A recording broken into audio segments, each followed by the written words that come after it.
So guys, welcome back to our video today. And today I have dedicated this session to explain to you the import process. A lot of you, I know, would like to know all these things even before you reach out to us for the actual importation.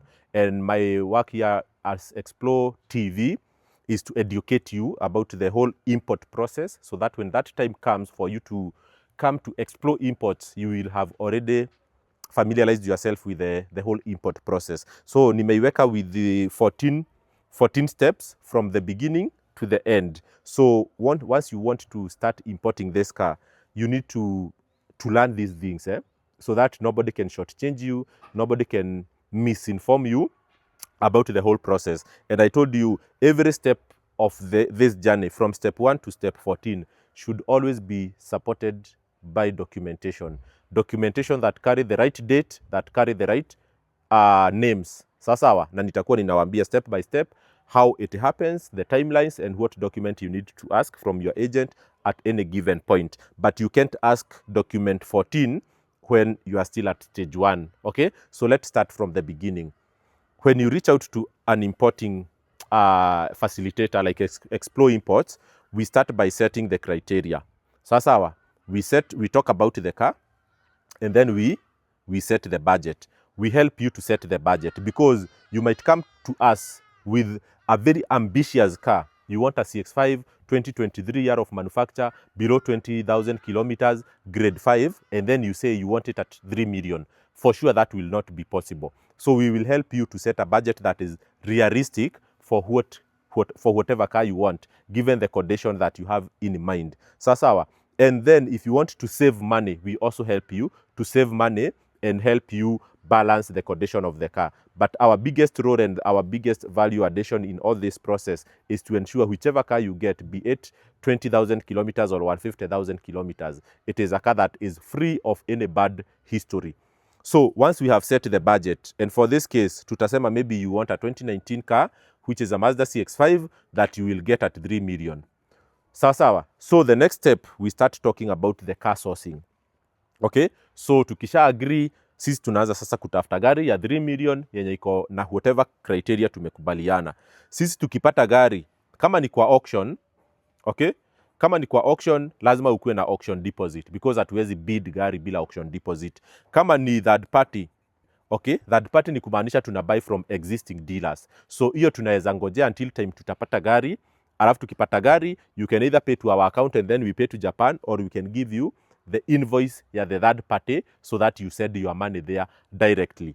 But auction inakuanga a bit faster because hiyo inakuanga the bigger marketplace. Ukingojea third party ni kumaanisha our dealer ama the neighboring dealers lazima tungojee wapate ile gari unatafuta in their stock ili tuinunue from them. But as long as they don't have that car from the stock, then we will do nothing until they buy that car and put it in stock. And they cannot buy that car specifically for you to bring it into stock when you have not put a deposit up front. So we will also guide you on the best approach depending on how quick you want your car to arrive. But the priority normally, kama uko na haraka, auction is the best way to go. So tukisha nunua gari, what else? Tuseme kama ni mimi Joseph, wewe umenunua gari kutoka kwangu na mimi ni Mjapanese. Hiyo gari is already registered under Japanese ownership. It is recognized as a fleet car in Japan. So like yani it's a car registered in Japan. The first step after kununua gari, which is step number 3, ni deregistration. So hii deregistration ni kutoa hiyo gari from local usage and then ikue designated for export. So this one normally can take 1 to 2 weeks. Sawa. And then the outcome of this one is what we call the export certificate. Sawa. So 2 weeks after kununua gari, mtu wako lazima akupresentie export certificate. Sawa. So that is the first step. Ni kumaanisha hiyo gari sasa hata haiwezi endeshwa Japan. From point A to point B, itakuwa inabebwa na carrier until inapelekwa kwa port because it is no longer for local use. It is for export. Sawa.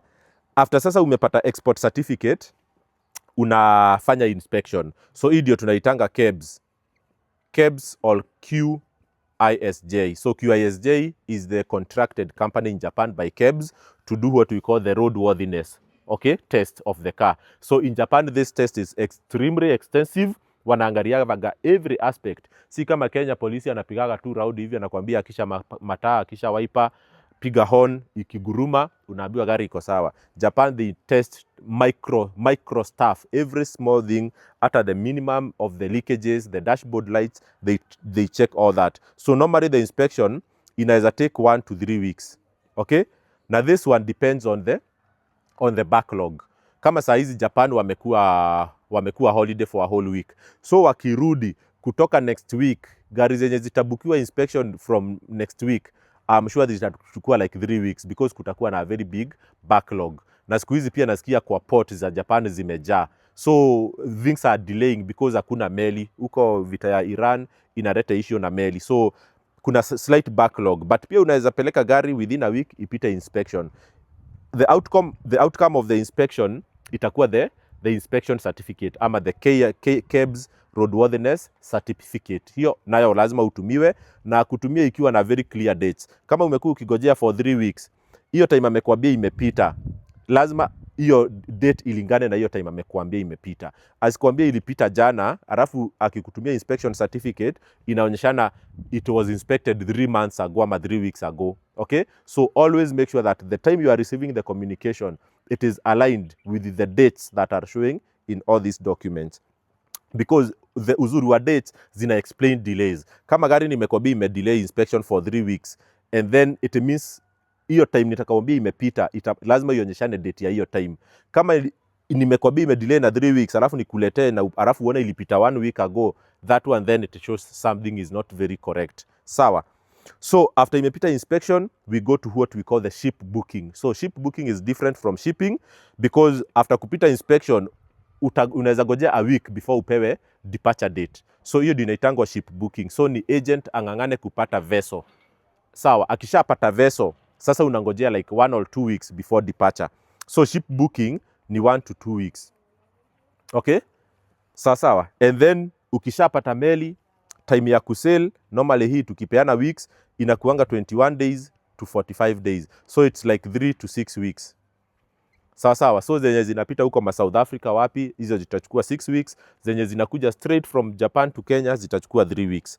Sawa. Na pia hapa kwa ship booking normally hakunaga a lot of things because the evidence of your car being in the ship itakujanga huku kwa what we call the bill of lading. So hapa kwa shipping meli ikisha depart, you need to ask for what we call the bill of lading. So kuna the bulk bill of lading na kuna individual bill of lading. The bulk ni kwenye unaonyesha what is in that ship. Alafu utatafuta gari yako na chassis number because ni gari mingi ziko kwa hiyo meli. So utatafuta gari yako hadi uone chassis number ya gari yako, is it in the ship.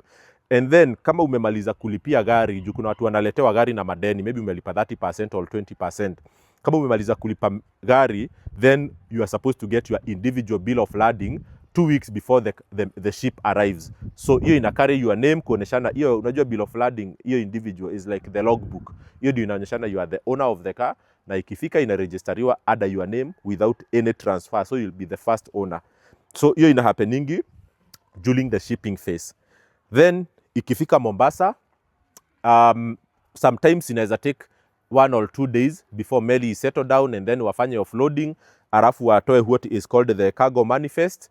Is a document that is shared to the clearing agent ili waweze kufanya what we call the entry. So the entry ni kama sasa key in details za gari yako kwa KRA system, sawa, ili wapate the KRA invoice ili uweze kulipa tax. So after imefika, the first thing inakuanga ni kulipa tax. Hiyo ndio the first thing. So clearing agent akipata hiyo cargo manifest, anaweka mambo kwa KRA, unapata invoice. Sawa. So normally hii inaweza take 2 to 3 days after arrival to paying the tax. So ukiharakisha haraka yako, bahati yako. Na kitu moja mnafaa mjue, ukipewa invoice ya KRA, okay, KRA ni wajaja sana. Invoice ya KRA ya tax, it is only valid for that day. It is valid until midnight. But that does not mean huwezi itumia the next day. Unaweza itumia the next day than the day after. But the reality is, ukipewa invoice leo, alafu ukose kulipa, kesho uende kwa bank, alafu ikuwe rejected, ukute KRA wameongeza tax, utaambiwa you go and get another invoice with the today's amount. So KRA wameweka vitu in a way that they can change the goalpost without notice because they have already told you that the invoice is only valid until midnight. So mimi naambianga mtu ukipata hiyo invoice ya KRA, the earlier you pay the better. So rush to the bank the same day, enda ulipe KRA. Hii mostly watu huwa wanajilipia, but kama mtu hayuko Kenya, huwa ananitumia do na hiyo invoice, mimi naenda kwa bank pia namlipia. Ukishalipa KRA pia unalipa clearance. Sawa? So clearance normally ni kama 70,000. So ukilipa hiyo clearance, nikawaambia inalipa everything. Inalipa huyo clearance specialist, inalipa port charges, inalipa NTSA, inalipa logbook, inalipa insurance, everything. So it's like a package of like 10 items, including delivery of your number plate to Nairobi via G4S. Sawa. So ukishalipa clearance, so mnangoja. After a day or two, or even the same day, unapata what we call custom release. Custom release ni kumaanisha KRA wame-appreciate, umelipa tax, umelipa the right amount, hakuna any review, so your car is ready for collection. Ukishapata hiyo message ya KRA ya custom release, sasa hapo ndipo sisi tunaingia kwa NTSA, tunaingia sasa kwa your e-citizen, tunakuitisha login za e-citizen, tuna register your car via e-citizen. Sawa, ili tupate number plates. After kuregister kwa e-citizen, within like an hour or two, utapata a message kwa your phone saying that your number plate allocation is this KDY 220X, something like that. Sasa after umepata that message ya NTSA yenye inakwambia this is your number plate, now your car is ready for collection.